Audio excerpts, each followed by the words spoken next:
Trade policies देखते हैं तो शॉर्ट आंसर्स टाइप क्वेश्चंस देखते डिफाइन कीजिए ट्रेड पॉलिसी।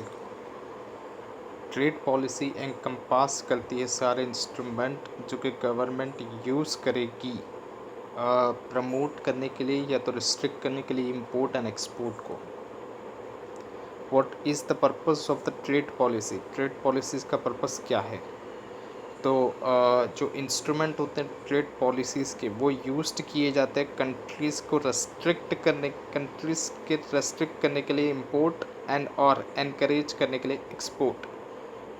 यानी इससे कंट्रीज़ के एक्सपोर्ट एंड इंपोर्ट को बढ़ावा या रोका जा सकता है। What are the main types of the trade policy instrument? तो इंस्ट्रूमेंट जो होते हैं ट्रेड पॉलिसी के वो ब्रॉडली क्लासिफाइड किए जाते हैं प्राइस रिलेटेड मेजर्स के अंदर, जिसको हम लोग टैरिफ बोलते हैं। और सेकंड अगर देखें तो नॉन प्राइस मेजर्स होते हैं, या तो आप बोलो नॉन टैरिफ मेजर्स, जिसको NTMS बोलते हैं। डिफाइन कीजिए टैरिफ को।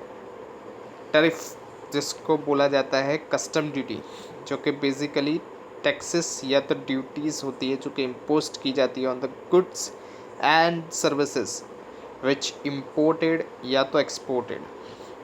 कस्टम ड्यूटी होती है टैरिफ, जो कि बेसिकली टैक्स ड्यूटीज़ होती है जो कि इम्पोज की जाती है गुड सर्विसेज की ऊपर, जो कि इम्पोर्ट या तो एक्सपोर्ट किए जाते हैं। आउटलाइन कीजिए main goals of the tariff.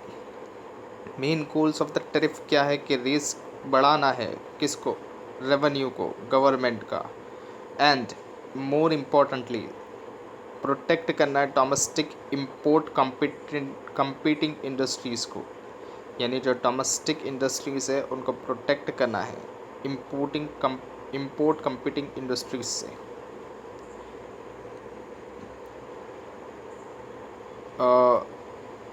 उसके बाद आउटलाइन, उसके बाद क्या है question number 6, what is meant by the specific tariff? Specific tariff क्या है? तो स्पेसिफिक टैरिफ एक इम्पोर्ट ड्यूटी है जो असाइन की जाती है fix monetary tax for physical units of the goods imported के बेसिस पे। यानी यहाँ पर क्या फिजिकल यूनिट्स को ध्यान में रखा जाता है। जो फिजिकल यूनिट्स इंपोर्ट किए जाते हैं, physical units of the goods जो इंपोर्ट किए जाते हैं उसके ऊपर जो भी fixed monetary import duty assign की जाती है उसको बोलता है स्पेसिफिक टैरिफ। एक्सप्लेन कीजिए term ad valorem tariff.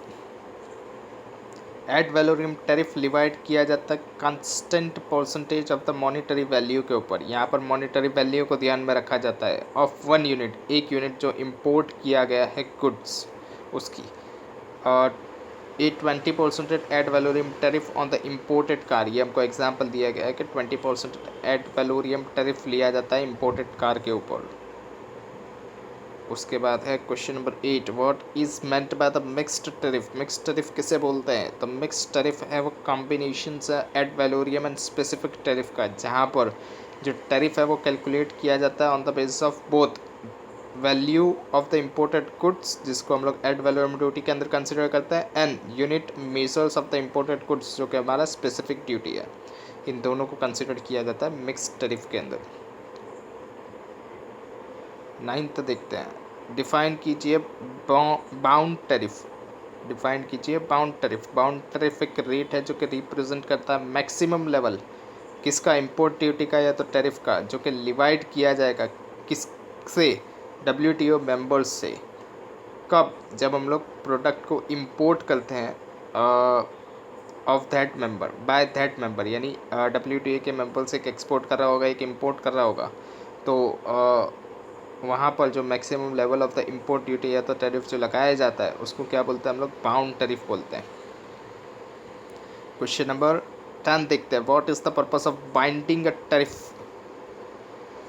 Bye binding the tariff obtain during the negotiation, यानी अगर बाइंड कर देते हैं हम लोग टैरिफ नेगोशिएशन के दरमियान में, तो जो मेंबर्स है वो एग्री कर देते हैं कि लिमिट कर दिया जाएगा राइट सेट करने के लिए tariff level beyond a certain level. मतलब एक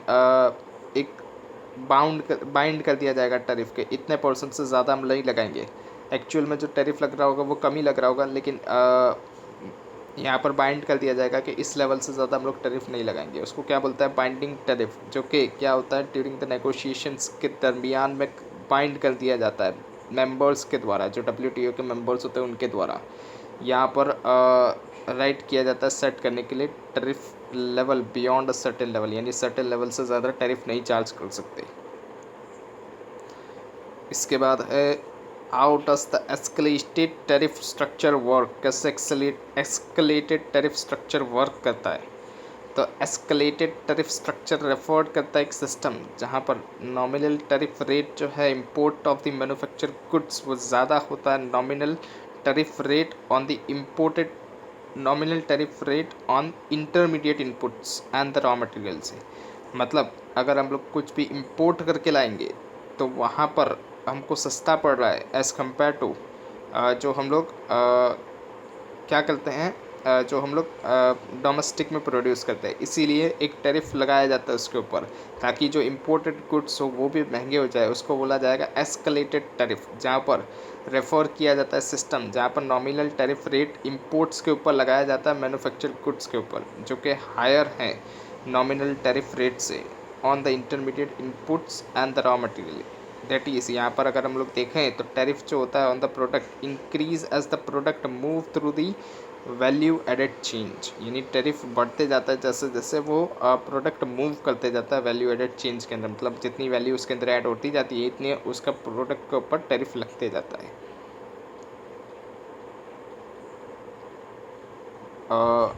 डिफाइन कीजिए डंपिंग।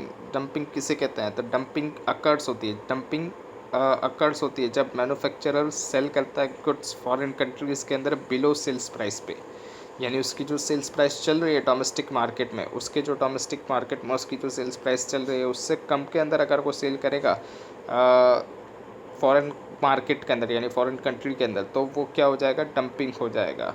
या तो आप बोलो कि below their full average cost of the production, यानी उसकी जो cost of the production average cost of the production उससे भी कम दाम में अगर वो बेच रहा है तो फॉरेन मार्केट में, तो उसको क्या बोलेंगे, वो डंप कर रहा है उस प्रोडक्ट को। It hurts the domestic producers, ये डोमेस्टिक प्रोड्यूसर्स को हर्ट करता है, मतलब डोमेस्टिक प्रोड्यूसर्स को ख़त्म कर देता है। ये जो भी वहाँ उस कंट्रीज़ के डोमेस्टिक प्रोड्यूसर्स होंगे, लोकल प्रोड्यूसर, उनको ख़त्म कर देगा। What is mean by anti dumping measures, anti dumping measures किसे बोलते हैं, तो एंटी डंपिंग मेजर्स है वो एडिशनल इंपोर्ट ड्यूटी है जो कि ऑफसेट की जाती है foreign firms unfair price advantage के द्वारा। यानी फॉरेन में से कुछ भी चीज़ आ रही है इंपोर्ट करके, अगर उसका प्राइस कम है डोमेस्टिक से, तो क्या करेंगे हम लोग, एंटी डंपिंग मेजर्स लगा देंगे जहाँ पर हम लोग एडिशनल इंपोर्ट ड्यूटीज़ चार्ज कर देंगे, ताकि उसका प्राइस कितना हो जाए, उतना ही हो जाए जितना डोमेस्टिक में चल रहा है उस प्रोडक्ट का, सिमिलर प्रोडक्ट का जो डोमेस्टिक में प्राइस चल रहा है उतना हो जाए। इससे क्या बोलेंगे, एंटी डंपिंग मेजर्स बोलेंगे, जहाँ पर एडिशनल इंपोर्ट ड्यूटीज़ को डिवाइड किया जाता है, जिससे ऑफसेट हो जाएगा फॉरेन फर्म्स का अनफेयर प्राइस एडवांटेज। इसके बाद क्या है, why are the countervailing duties impose, क्यों काउंटर वेलिंग ड्यूटीज़ को इम्पोज करना पड़ता है, तो काउंटर वेलिंग ड्यूटीज़ क्या है, तो टैरिफ्स है जो सीक करता है offset artificially low price charge by the exporter who enjoy the export subsidies and tax concessions offered by the government in their home country.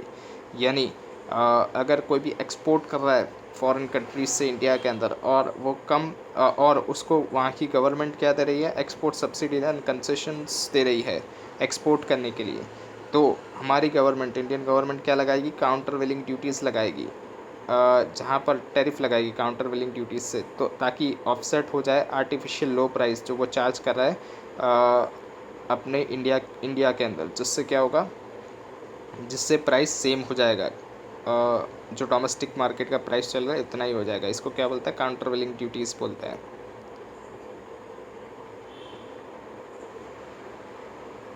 Describe कीजिए the terms non tariff measures, NTM, NTM को कैसे describe किया जा रहा है, तो non tariff measures जो है वो पॉलिसीज मेजर्स है other than ordinary customs tariffs, custom tariff से अलग है ये, that can potentially have an economic effect on the international trade in the goods। इसकी इफेक्ट किस पर होती है, international trades in the goods के ऊपर होती है। चेंजिंग क्वांटिटीज ट्रेडेड और प्राइस और बोथ।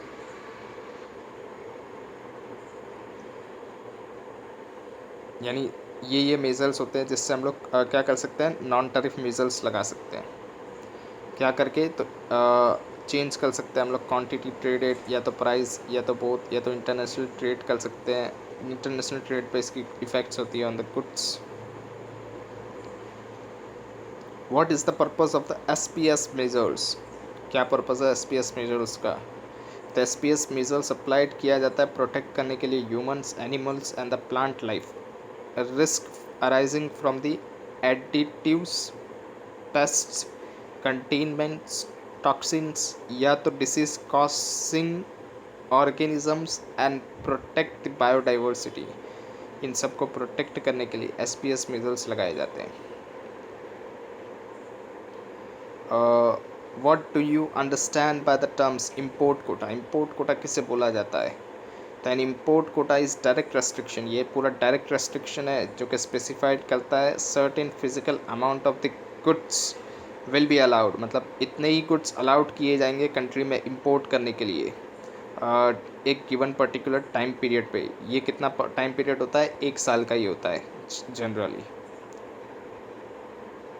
एक्सप्लेन कीजिए concept of the local content requirements in the context of the tax in the context of the trade policy. तो लोकल कंटेंट रिक्वायरमेंट मैंडेट किया जाता है, मैंडेट है, स्पेसिफाइड करता है वो fractions of the final goods should be produce domestically. इसमें क्या होता है कि जो फाइनल गुड्स है, फ्रैक्शंस जो होता है फाइनल गुड्स के, वो प्रोड्यूस किए जाए डोमेस्टिकली। मतलब जो पार्ट्स होते हैं उसको हमको कहाँ पर प्रोड्यूस करना चाहिए? डोमेस्टिकली ही प्रोड्यूस करना चाहिए। Local context requirement mandates that the specified fractions of the final goods, जो फाइनल गुड्स के जो भी तो पार्ट्स होते हैं उसको हमको प्रोड्यूस कहाँ करना चाहिए? डोमेस्टिकली ही प्रोड्यूस करना चाहिए।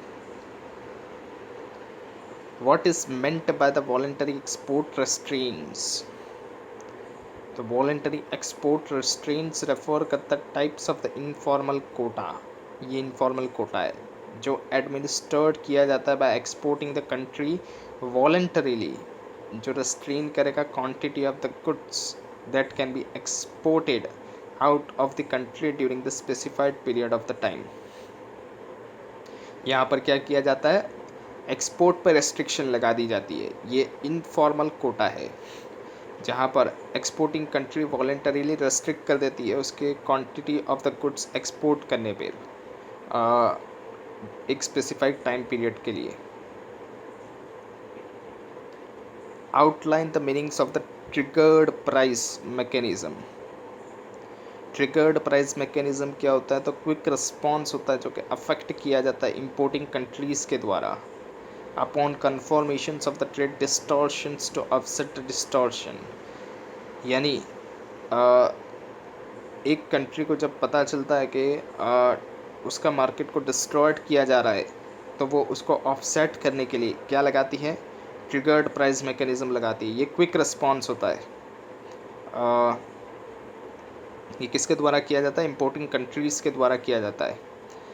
जब उसको कंफर्मेशन मिल जाती है कि ट्रेड डिस्टॉर्शन हो रहा है, मतलब उसका मार्केट तहस नहस हो किया जा रहा है, तब एग्जांपल में देखेंगे तो एंटी डंपिंग ड्यूटी इसका एग्जांपल है ट्रिगर्ड प्राइस मैकेनिज्म का। एप्लीकेशन ओरिएंटेड क्वेश्चंस देखते हैं। Which of the three exporters engage in anti competitive act in international market while pricing its export of the good X to the country D? Country D को माल बेचा जा रहा है तीनों countries के द्वारा, ए बी और सी के द्वारा। कौन सा गुड है? गुड एक्स है। यहाँ पर एवरेज कॉस्ट दे दी है इसकी, price per unit of the domestic sales दे दिया है, price charged in the country D दे दिया गया है। हमको बताना है कि कौन एंटी कम्पिटिटिव एक्ट कर रहा है। तो डंपिंग की जा रही है country B and country C के द्वारा। कैसे पता चला? तो यहाँ पर अगर हम लोग कंट्री बी और कंट्री सी देखेंगे तो कंट्री बी का प्राइस डोमेस्टिक मार्केट में उसके कितना है, मतलब उसकी खुद की कंट्री में उसका मार्केट कितना है? गुड एक्स का 31.1 है, और वो डी के अंदर कितना प्राइस चार्ज कर रहा है? डी कंट्री के अंदर, मतलब फॉरेन कंट्री के अंदर 30.6 चार्ज कर रहा है। मतलब खुद के डोमेस्टिक प्राइस से भी कम प्राइस में बेच रहा है दूसरी कंट्री के अंदर, इसका मतलब क्या हुआ, ये डंपिंग कर रहा है। और कंट्री सी का देखा जाए तो 30.9 है, क्या है, डोमेस्टिक प्राइस। और अगर कंट्री डी के अंदर देखा जाए तो उसका 30.6 है, तो यहाँ तो बरोबर है, लेकिन एवरेज कॉस्ट देखा जाए तो एवरेज कॉस्ट 30.9, उसको उसको बनाने की कॉस्ट कितनी आ रही है, 30.9 आ रही है। और वो कंट्री डी के अंदर कितना में बेच रहा है, 30.6, मतलब कम में बेच रहा है। इसका मतलब क्या हो गया, ये भी डंपिंग कर रहा है। जबकि कंट्री ए के अंदर देखा जाए तो 31.2 के अंदर वो उसके डोमेस्टिक मार्केट में बेच रहा है, और फॉरेन कंट्रीज़ के मार्केट में अंदर कितना बेच रहा है, 31.9 के अंदर बेच रहा है। इसका मतलब ये कोई डंपिंग कर नहीं रहा है, ये अपने डोमेस्टिक मार्केट से ज़्यादा प्राइस में फॉरेन मार्केट में बेच रहा है। इसलिए खाली डंप कौन कर रहा है, बी एंड सी कर रहा है। बी क्यों बी कैसे डंपिंग कर रहा है, क्योंकि वो सेल कर रहा है लोअर प्राइस पे देन द डोमेस्टिक मार्केट। और सी कैसे डंपिंग कर रहा है, क्योंकि वो सेल कर रहा है at a price less than the average cost of the productions, average cost of production से भी कम में बेच रहा है। What would be the effect of such pricing on the domestic producers of the good x, good x जो domestic good x जो बना रहे होंगे डोमेस्टिक प्रोड्यूसर्स कंट्री डी के अंदर, उसके उनके ऊपर क्या इफ़ेक्ट पड़ेगी इसकी। और एडवाइस कीजिए रेमेडी जो कि अवेलेबल होगी कंट्री डी के पास। तो एडवर्स इफेक्ट पड़ेगी डोमेस्टिक इंडस्ट्रीज़ के ऊपर, और वो लॉस कर देंगे competitiveness in the market due to unfair practices of the dumping. Dumping की वजह से कॉम्पिटिटिवनेस ख़त्म हो जाएगी, और ये एडवर्स इफेक्ट करेगा डोमेस्टिक इंडस्ट्रीज़ के ऊपर। कंट्री डी प्रोवाइड कर सकती है damage to the domestic industries and charge कर सकती है वो एंटी डंपिंग ड्यूटीज़। मतलब कंट्री डी क्या करेगी, डैमेज जिस भी डोमेस्टिक इंडस्ट्रीज़ को हुआ है उसको वो क्या करेगी, कंट्री डी में कंट्री डी प्रूव कर सकती है, कंट्री डी क्या कर सकती है, प्रूव कर सकती है कि डैमेज हुआ है उसके डोमेस्टिक इंडस्ट्रीज़ को, और उसके बेसिस पे वो चार्ज करेगी क्या, anti dumping duty on the goods जो कि इंपोर्ट किया गया है from the country B and the country C. इसलिए जो रेस्ट किया जाएगा प्राइस, इसलिए क्या किया जाएगा, प्राइस रेस कर दिया जाएगा and make it at a par value पे ला दिया जाएगा, जिसके सिमिलर गुड्स, मतलब जो गुड एक्स है जो उस कंट्री में जिस भाव पर बिक रहा है डोमेस्टिक फर्म के, डोमेस्टिक फर्म जो डी के अंदर डोमेस्टिक फर्म्स है वो जिस भाव पर गुड एक्स को बेच रही है उसी भाव पर बी और सी को भी ला दिया जाएगा पार वैल्यू पर। मतलब वो लोग भी बी और सी भी गुड एक्स को उसी भाव में बेचेंगे, क्योंकि एंटी डंपिंग ड्यूटी लगा दी जाएगी कंट्री डी के द्वारा। क्वेश्चन नंबर 2 देखते हैं, what do you think the implications on the trade will be अगर इंडिया पे करता है एक्सपोर्ट सब्सिडी 400 रुपीज़ की on every pair of the cotton trousers exported by it to the Germany. Germany में India से export किया जा रहा है ट्राउजर्स, और उसके ऊपर इंडियन गवर्नमेंट सब्सिडी दे रही है 400 रुपीज़ की हर pair of the cotton trousers के ऊपर। तो क्या इम्प्लीकेशंस आएगी ट्रेड के ऊपर वो बताइए। तो unfair and artificially created price advantage trousers exporters को मिल रहा है इंडिया के, प्राइस रिफ्लेक्ट नहीं करता कॉस्ट को। जर्मन ट्राउजर्स जो है, जर्मन ट्राउजर्स इंडस्ट्रीज़ जो है वो लूज़ कर जाएगी कॉम्पिटिटिवनेस, मतलब वहाँ की जो डोमेस्टिक इंडस्ट्रीज होगी वो लूज़ कर जाएगी कॉम्पिटिटिवनेस, एंड जो मार्केट शेयर है ट्राउजर्स का इंडिया का वो भी लोअर प्राइस पे है, एंड जो मार्केट शेयर्स है ट्राउजर्स का इंडिया के अंदर वो भी लोअर प्राइस के ऊपर है, जिससे लॉस हो रहा है वर्ल्ड वेलफेयर का, यानी पूरे वर्ल्ड का वेलफेयर जो है वो लॉस, उसके अंदर लॉस आ रहा है। जर्मन इंडस्ट्रीज़ जो है वो आस्क कर रही है प्रोटेक्शन, जर्मन इंडस्ट्रीज़ क्या कर रही है, प्रोटेक्शंस के बारे में पूछ रही है by introducing the countervailing duty. Countervailing duty लगाकर वो अपनी डोमेस्टिक इंडस्ट्रीज़ को प्रोटेक्ट करना चाहती है, इसलिए वो ऐसा पूछ रही है। Suppose Germany charge an equivalent countervailing duty on every pair of the cotton trousers imported from India. Do you think the world welfare will be affected? अगर जर्मनी लगा दे काउंटर वेलिंग ड्यूटी हर pair of the cotton trouser जो कि import किया गया है India से, तो क्या वर्ल्ड वेलफेयर अफेक्ट होगा? An equivalent countervailing duty push कर देगा price of the Indian trousers and afford the protections to the domestic trousers industries.